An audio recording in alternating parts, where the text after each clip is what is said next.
जब से मिताली की प्यार भरी नज़र मुझ पर पड़ी थी तब से मानो मैं तो जी उठा था। हमारे ऑफिस के सारे मर्दों में मैं ही तो सिर्फ शादीशुदा था और उस पर एक बच्चे का बाप भी। ऐसे में मिताली पर मेरा जादू चलना किसी चमत्कार से कम नहीं था। पर जब से ये चमत्कार हो गया था तब ऐसे मैं सभी को आहें भरता देख मैं खुद पर नाच करने लगा था। मैंने तो सपने में भी नहीं सोचा था कि उस रौनक पर मिताली फिदा होगी। पता नहीं उस हसीना को उस ढलते हुए बूढ़े बरगद के पेड़ में न जाने क्या नज़र आया जो उसे अपना दिल दे बैठी। लंच करते वक्त किशोर आहें भरता हुआ सबसे कह रहा था, हाँ भाई, अब ये बेचारा दिल ही तो है।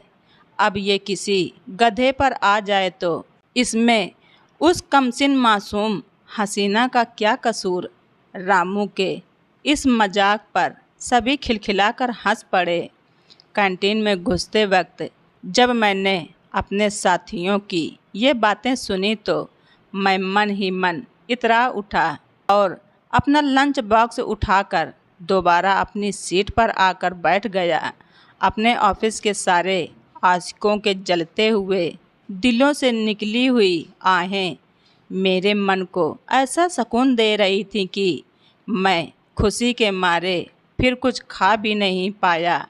तब मैंने चपरासी से कॉफ़ी मंगाई और कॉफ़ी पीकर फिर से अपने काम में जुट गया। वैसे तो उस समय मैं लैपटॉप पर काम कर रहा था पर मेरा ध्यान तो मिताली के इर्द गिर्द ही घूम रहा था। सलीके का पहनावा, तीखे तीखे नैन नक्श, सुलझी सुलझी बातें और उस पर मदमस्त चाल। सच में मिताली एक ऐसा कंप्लीट पैकेज है जिसके लिए जितनी भी कीमत चुकाई जाए कम थी। अब तो मिताली के सामने मुझे अपनी पत्नी काजोल की शख्सियत बौनी सी लगने लगी थी। वैसे काजोल में एक पत्नी के सारे गुण थे और मैं उसे प्यार भी करता था। पर मिताली से मिलने के बाद मुझे लगने लगा था कि कुछ तो ऐसा है मिताली में जो काजोल में नहीं है। शायद मुझे मिताली से इश्क वाला लव हुआ है जो शायद उस लव से ज़्यादा है जो मैं अपनी पत्नी काजोल से करता था। इसलिए तो मिताली मेरे मन में बसती जा रही थी। इधर मेरा प्यार परवान चढ़ रहा था तो उधर मिताली का जादू मेरे सर चढ़कर बोलने लगा था। लॉन्ग ड्राइव, होटल में डिनर, महंगे महंगे गिफ्ट पाकर मिताली मुझ पर फिदा हो गई थी। जब भी मैं उसकी बड़ी बड़ी झील सी आँखों में अपने प्रति उमड़ते प्यार को देखता तब मेरा दिल ज़ोर ज़ोर से धड़कने लगता था। अब तो सिर्फ इसी बात की इच्छा होती कि न जाने ऐसा वक्त कब आएगा जब मिताली की प्यार भरी नज़रें मुझ पर मेहरबान होंगी और उस प्यार भरी बारिश में मेरा मन भीग जाएगा। बस इसी कल्पना की चाह में मैं फिर से जी उठा था। ऐसा लगता था मानो मैं उस मंजिल को पा गया हूँ जहाँ धरती और आसमान एक हो जाते हैं। पर काजोल मेरे अंदर आए इस बदलाव से कैसे अधूरी रह पाती। अब उसकी सवालिया नज़रें मुझ पर उठने लगी थीं पर मैं चुप था क्योंकि मुझे एक सही मौके की तलाश जो थी। रात को सोते वक्त जब कभी काजोल मेरे नज़दीक आने की कोशिश करती तब मैं जानबूझकर उसको अनदेखा कर देता। तब मैं मुंह फेर कर सो जाता और वो आंसू बहाती रहती। मुझे उसका रोना अखरता था पर मैं क्या करता। मैं अपने दिल के हाथों मजबूर जो था। बीतते समय के साथ मेरी मिताली को पाने की चाह बढ़ने लगी थी क्योंकि मिताली की बड़ी बड़ी आँखों में मेरे प्रति प्यार का सागर तेज़ी से हिलोरें जो लेने लगा था। अब मुझे लगने लगा था कि शायद सही वक्त आ गया है जब मुझे काजोल से तलाक लेकर मिताली को अपना बनाना होगा, तभी मेरी इस उमस भरी ज़िंदगी में खुशियों के फूल खिल पाएंगे। अभी मैं सही मौके की तलाश में था कि अचानक मेरी किस्मत मुझ पर कुछ ज़्यादा ही मेहरबान हो गई। काजोल की बुआ जी के अचानक बीमार होने के चलते वो पूरे 4 दिन के लिए उनके वहाँ गई। मुझे तो मानो दबा हुआ चिराग मिल गया। उसने कहा, सुनो, मैं अपनी बुआ के यहाँ जा रही हूँ, तुम्हारा आज का खाना कैस्ट्रॉल में रखा है। काजोल अपना सामान पैक करते हुए फ़ोन पर मुझसे कह रही थी, तुम जल्दी से निकलो, मेरे खाने की चिंता मत करो, वरना तुम्हारी शाम वाली बस छूट जाएगी। मैं खुशी के मारे हड़बड़ा रहा था। हाँ जी, वो तो ठीक है। मैंने रागिनी को बोल दिया है कि वो सुबह शाम आपका मनपसंद खाना बना दिया करेगी। काजोल अभी भी मेरे लिए परेशान थी। मैंने अपनी चालाकी दिखाते हुए कहा, काजोल, मैं तो चाह रहा था कि मैं बस स्टैंड पर छोड़ आऊं, पर क्या करूं, इतना ज़्यादा काम जो है। नहीं जी, मैं चली जाऊंगी। इतना कहकर काजोल ने फ़ोन रख दिया। काजोल का इस तरह अचानक चले जाना मुझे एक अनजानी सी खुशी दे गया।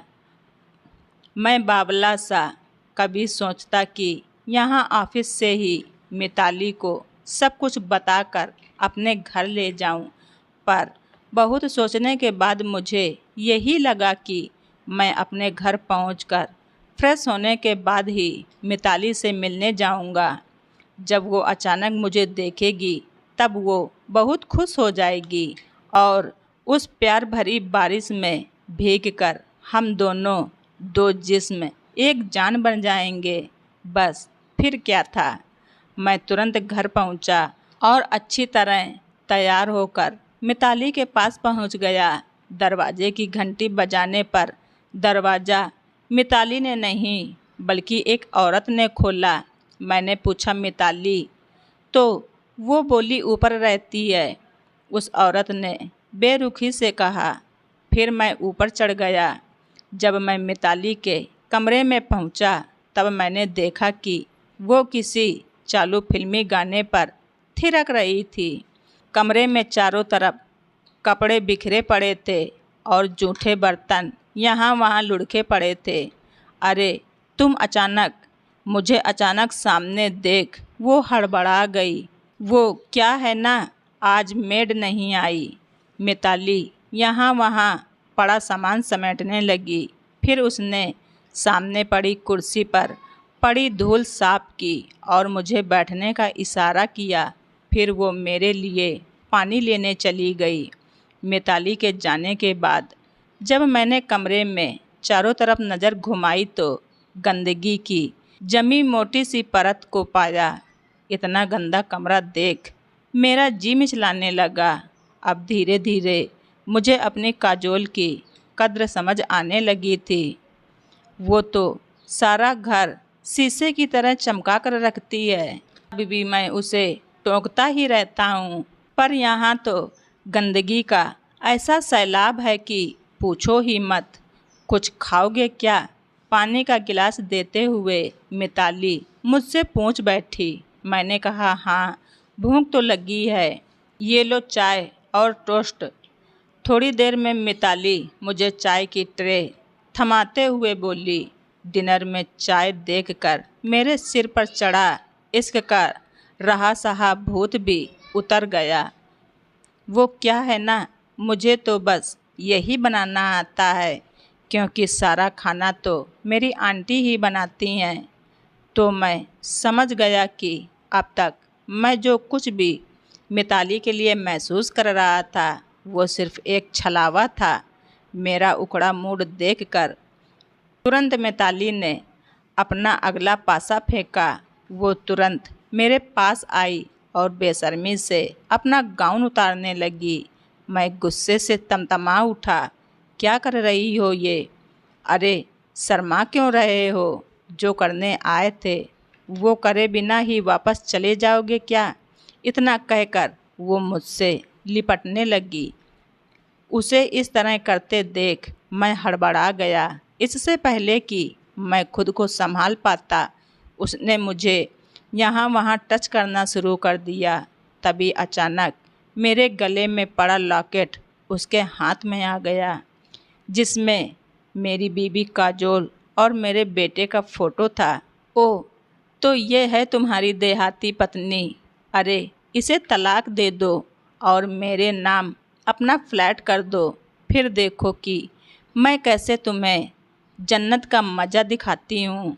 इतना कहकर वो मुझसे लिपटने की कोशिश करने लगी। प्यार बिना शर्त के होता है मिताली। मैं उस समय सिर्फ इतना ही कह पाया। आजकल कुछ भी मुफ्त नहीं मिलता मिस्टर। हर चीज़ की कीमत होती है और हर किसी को वो कीमत चुकानी ही पड़ती है। इतना कहकर मिताली ज़ोर से हंस पड़ी। मिताली का ये रूप देखकर मैं टूट सा गया और उसे धक्का देकर बाहर आ गया।